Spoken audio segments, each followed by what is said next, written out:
அவர்களுக்கு புரிவானாக. அடுத்ததாக சிறப்பு அழைப்பாளர்கள் வரிசை மிக முக்கியமானது. நமது மதரசாவுடைய எந்த சிறப்பு நிகழ்ச்சியாக இருந்தாலும் சரி, சிறிய பெரிய எந்த நிகழ்ச்சியாக இருந்தாலும் எப்போது அழைத்தாலும் முதல் நபராக இருந்து ஒரு நாளைக்கு முன்னமே வந்து நம்முடைய நிகழ்ச்சி மட்டும் அல்ல, கோவையில் எந்த ஆலயங்களுடைய நிகழ்ச்சியாக இருந்தாலும் சரி, ஜமாத்துல் உலமா சபையுடைய நிகழ்ச்சியாக இருந்தாலும் சரி, தனிநபர் நிகழ்ச்சியாக இருந்தாலும் சரி, ஒரு நாளைக்கு முன்பே வந்து இருந்து நமது ஜாமியா உட்பட அனைத்திற்கும் மிக்க உறுதியாக இருக்கக்கூடிய நபர். தெரியாம என்னைக்காவது ஒரு நாள் கூப்பிடாம போயிட்டோம்னு சொன்னா உதவிக்கு கூப்பிட்டு சங்கடப்படக்கூடிய ஒரு நபர். சிறப்பு அழைப்பாளர்கள் வரிசையில் டிஸ்கோ டெக்கர்ஸுடைய உரிமையாளர் ஜனாப் சமூக ஆர்வலருமான ஜனாப் டிஸ்கோ ராஜா அவர்கள் உரையாற்றுவார்கள்.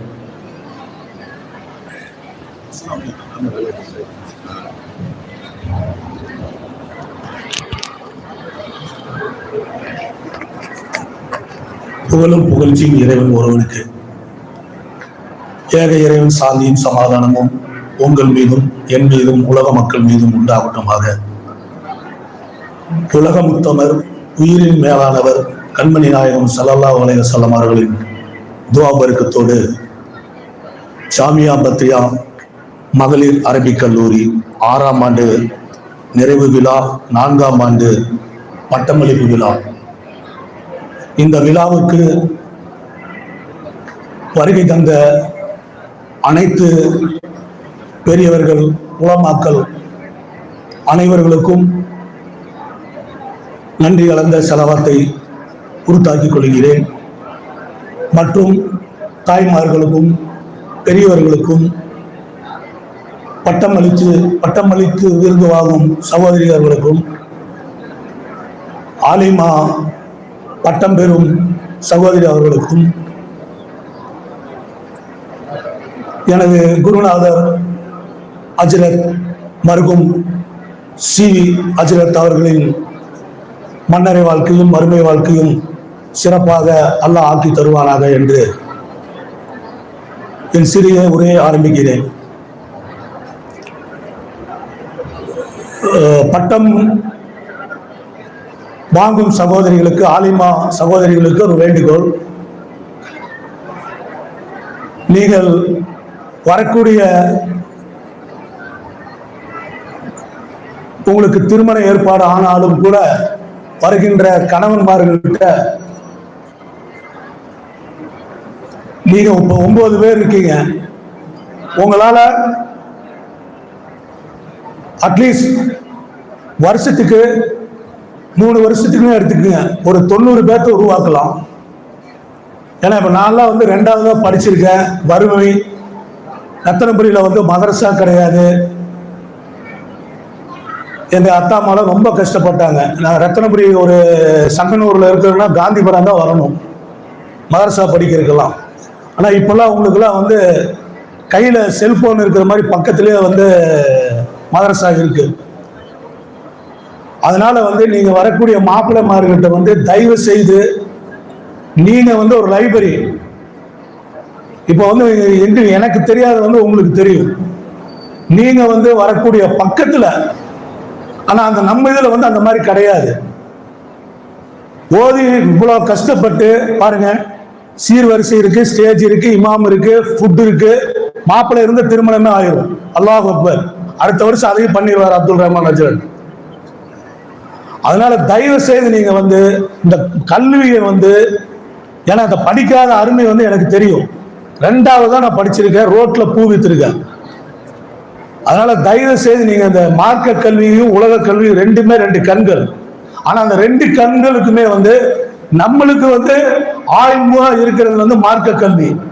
இந்த மார்க்க கல்வி வந்து ஒரு நான் முஸ்லிம்ஸுக்கு வந்து இன்னொன்னு உங்ககிட்ட நான் சொல்ல போவது என்னன்னா, திருமணத்துக்கெல்லாம் போகும்போது கிஃப்ட் எல்லாம் கொடுக்காதீங்க, புத்தகம் கொடுத்து பழகுங்க.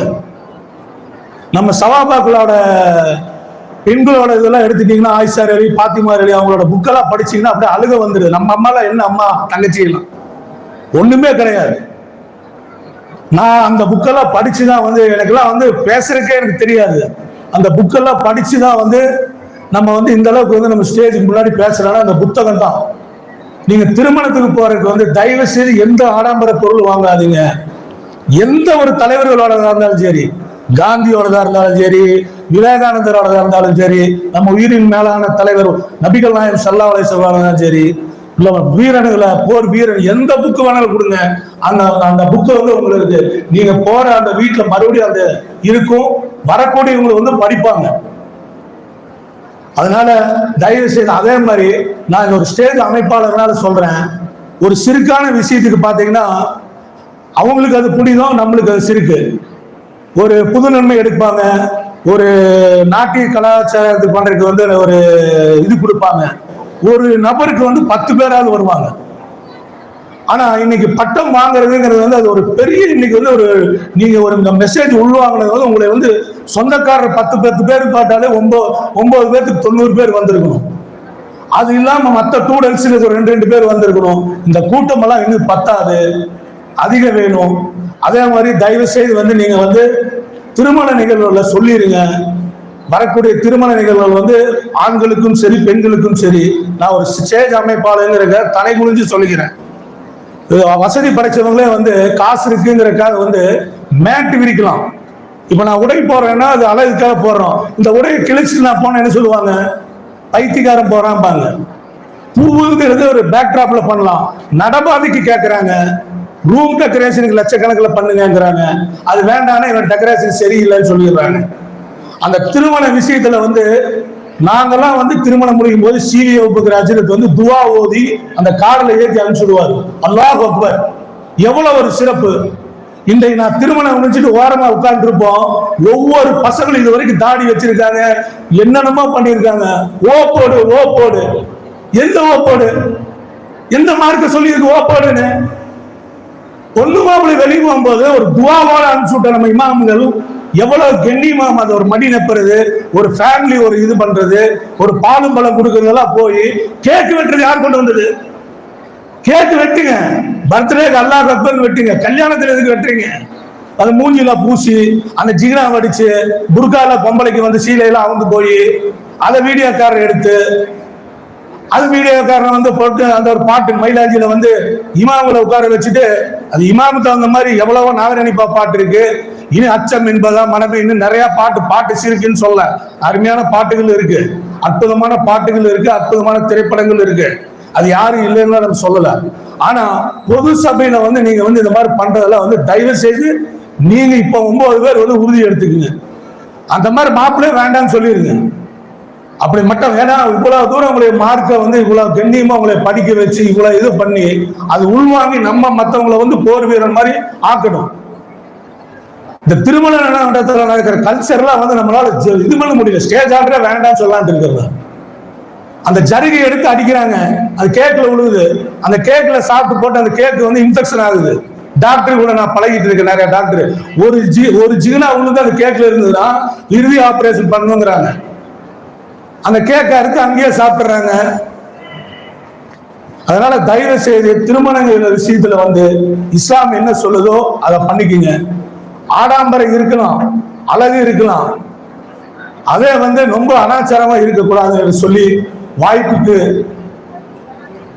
எனக்கு இந்த சிறிய உரையை தந்த அனைத்து உள்ளங்களுக்கும் அனைத்து உலமாக்களுக்கும் நன்றியை தெரிவித்து புகழும் புகழ்ச்சியும் இறைவனுக்கு என்று சொல்லி நன்றி. வாழ்க வளமுடன்.